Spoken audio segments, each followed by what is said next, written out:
So here how it goes. Casio G-Shock Japan will usually make two events to announce all the new release G-Shock watches. First will be held in Basel World, which everybody knows about. Second of all, will be held in Japan privately. Only certain people with invitation will be able to attend, which unfortunately can't. But that's okay because we will have our access to all this interesting information through my Navi, which I will link in the description box below as well, which just been posted literally yesterday on 18th of September. Today is 19th of September, the day I'm making this video, so I really want to make this video real quick to publish it out for all of you guys to have a look at. And I'm gonna quickly just run through on all the photos that was provided and give some of my thoughts and impression on all of these new release G-Shock watches, just briefly guys. So there's a lot of poster photo, however this one particular photo which I'm gonna start giving my review, which is this shelf full of vintage G-Shock watches. So as you guys can see, they are still relevant. And so let's start it out by having a look at this shelf, where it states that all of this is one of the early full digital G-Shock watch from the early days or the 90s. So the one that's closest to us, if you guys didn't know, is actually called the DW-6100E, released in the year 1992 with those green accents and red accents on the watch bezel. This is the first thermo data equipped G-Shock watch with that gold buttons in metal as well. Next to it is a DW-5900, which you will see after this as well. Looking from the watch face, you're gonna see that have some sort of 3-eye on top and one digital display at the bottom and silver buttons. Next to it, I'm really on the fence on this. I'm not sure what this model is, but my guts tell me that this is a DW6300 released in the year 1993. The first G-Shock diver watch, because of how the gold accents on the watch bezel was placed. They have the G-Shocks. I mean, looking at the writings, the colorway, the placement, it kind of looks like a diver watch to me. Next to it, the one in the blue light button at the front with some, I would say, a reggae color theme wording on top of the bezel. That is definitely a DW6600B, released in the year 1994. And why this watch was placed on top? That's because this is one of the first G-Shock watch that feature electroluminescence backlighting. So they have some sort of historical piece being aligned on top here. And the one of the most furthest didn't feature any silver button on the side. So that's definitely some sort of mud resist layered type of G-Shock. And looking at how thick the construction is, my guess that is a DW-8400 Mudman series G-Shock watch. Most of the G-Shock watch that I talk over here, I already made an unboxing review about all of them as well. So just key in the reference number in my archive, video archive, and you're gonna be able to find them to learn more all the details about all of these G-Shock watches.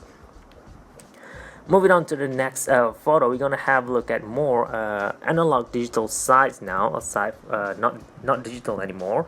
So the one that is closest to us in black with red buttons, that is actually an AW-500, the first analog digital G-Shock watch. That model was released way back in the year 1989. Pretty good to see that Casio G-Shock actually kept all this vintage model for itself as well. Next to it is a full metal model. That is actually an MRG. If I'm mistaken, the MRG is one of the first G-Shock watches that feature the full metal construction. That is also in analog. The reference number would be MRG-120, released in the year 1997, the first full metal analog. Next to it is a pretty bulky model, but there are no silver buttons on the side, so this should be another one of those mud resist layer structure as well. My guess, this is an AW-570, released in the year 1997. The first analog digital G-Shock watch that featured a mud resist structure, aka the NRDG Mudman model, which of course being popularized today by the name GWG1000 Mudmaster. Next to it is a G-Shock that is in full red. Guys, this is the rarest G-Shock watch that I've seen for the vintage model, but not really all, because this was released way back in 2009. I'm just speculating by looking at how the watch band tapered and downwards and also combined to the bezel with these metal buttons on the side and full red construction.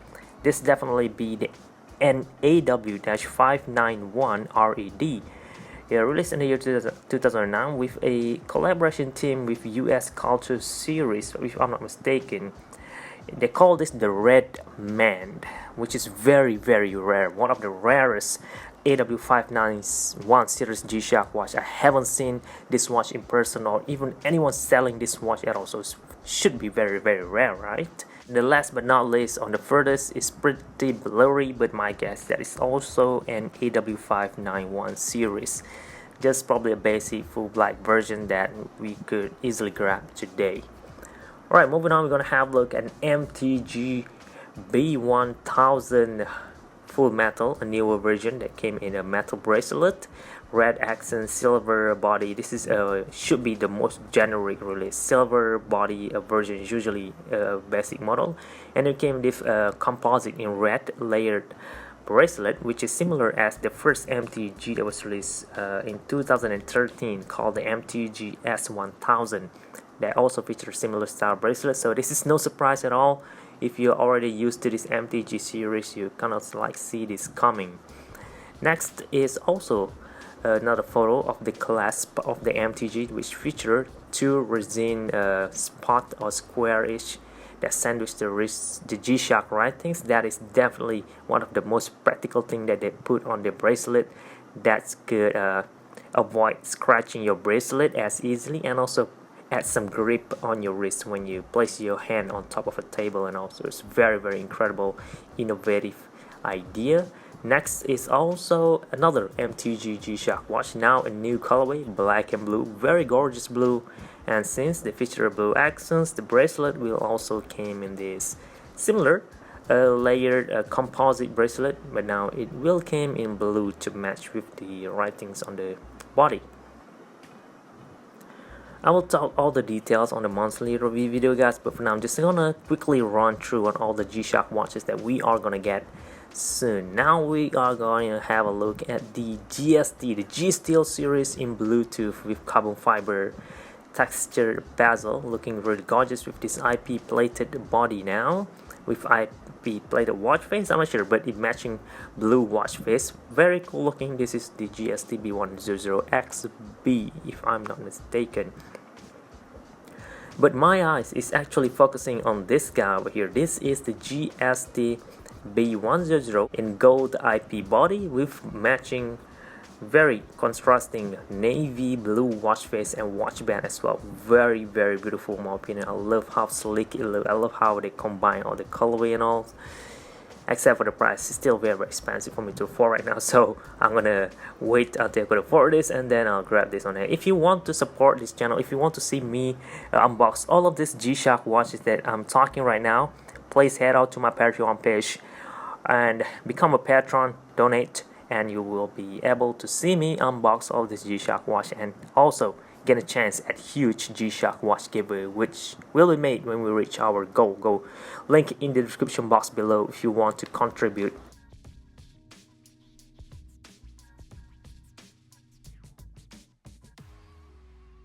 I believe this is the first Bluetooth G-Steel that came in full metal. Not totally though, the side still feature a resin, but mostly metal. But I can see that the watch bracelet on this G-Steel didn't feature a composite layer, so it should be pretty heavy. But the colorway of the watch face, again, for some reason the blue accents, the blue tone, kind of like reminds me of the Casio Oceanus lineup as well.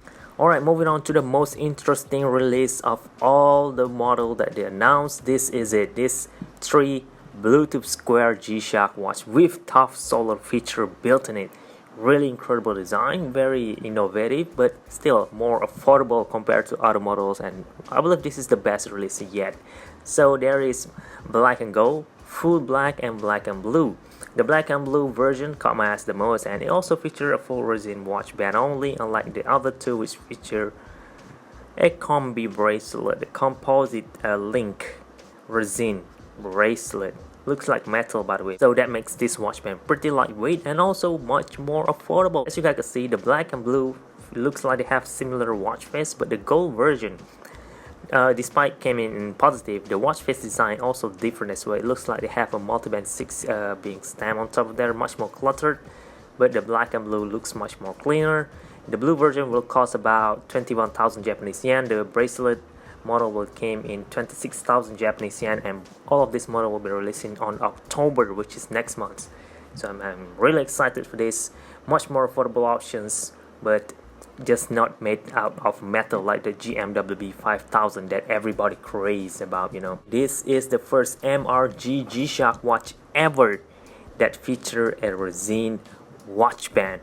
Even the vintage MRG came in full metal. The body, the rest is still metal. The clasp still special MRG metal. But one thing that I would like to highlight in this MRG is they feature a textured resin band, which is really gorgeous, matching with the 4 screws that's locking the bezel. But the price is, again, since it features a resin band, it's gonna be much cheaper, to 300,000 Japanese yen. Still expensive to most of us, but keep in mind it is half the price of the usual MRG that was released before. So yeah, I gotta say it's pretty nice. Right, talking about affordable options, we're gonna have a look at these 5 brothers. Came in navy blue accent, 5 variations, 1 new colorway, and it reminds me of the pastel blue version that was released at the end of last year as well. So this is kind of like the same thing. I mean, it's just blue. There are no more functions, nothing else for me to talk about over here. I'm just gonna talk even further in the monthly review video, but for now let's move on to have a look at another color variations that will be coming out as well, called the bright orange. Now this really fits to the summer season. Looks really hot in my opinion. I mean, the orange is really bright. If you're into one of these, then there it is. This is just a new colorway, guys. No extra feature, no extra functions, just new color versions to match with your style of fashions or trends at a specific time. Now moving on to the next release, is called the matte black, or the classic BB blackout basic series. All of 4 of this G-Shock watch featured a sort of like a re-release of the vintage model actually. First, there is a DWD5500, the first square model that featured a mud resist structure, the one on the most right. Next to it is a famous DW6900 blackout basic, which Casio already released a couple of times before, but this time the watch face looks a little bit more darker, probably a mirror finish, I'm not sure, but it looks really dark and a little different compared to previous releases that could be appreciated if you are a fan of this model. Next to it is a G-001, a really underrated, not so popular, called the Jason G-Shock watch. Alright, the one of the most left is really caught me by surprise, a DW5900.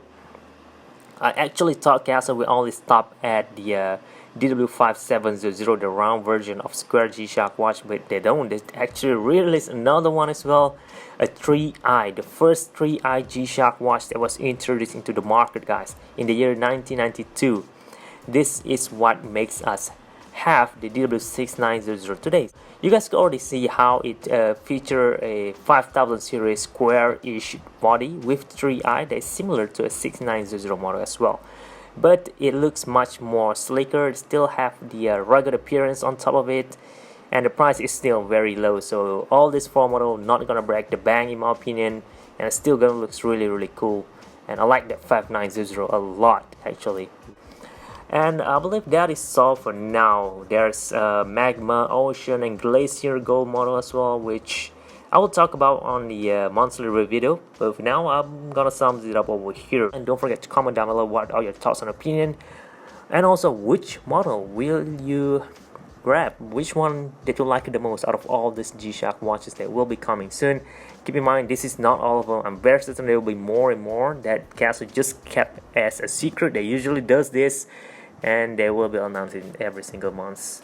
And that's it, guys. Don't forget to check my Instagram account to see all this news update even quicker than when I post it on YouTube, and also on my Facebook page as well. And last but not least, go to the link in the description box below to my Patreon page. Check what's up and be a patron. You're gonna earn a lot more, guys, and you could support to the growth of this channel, so that I could unbox all this G-Shock watch that could definitely benefit all of you guys back. Okay, thank you very much for watching again. This is G-Shock High Fashion Channel, and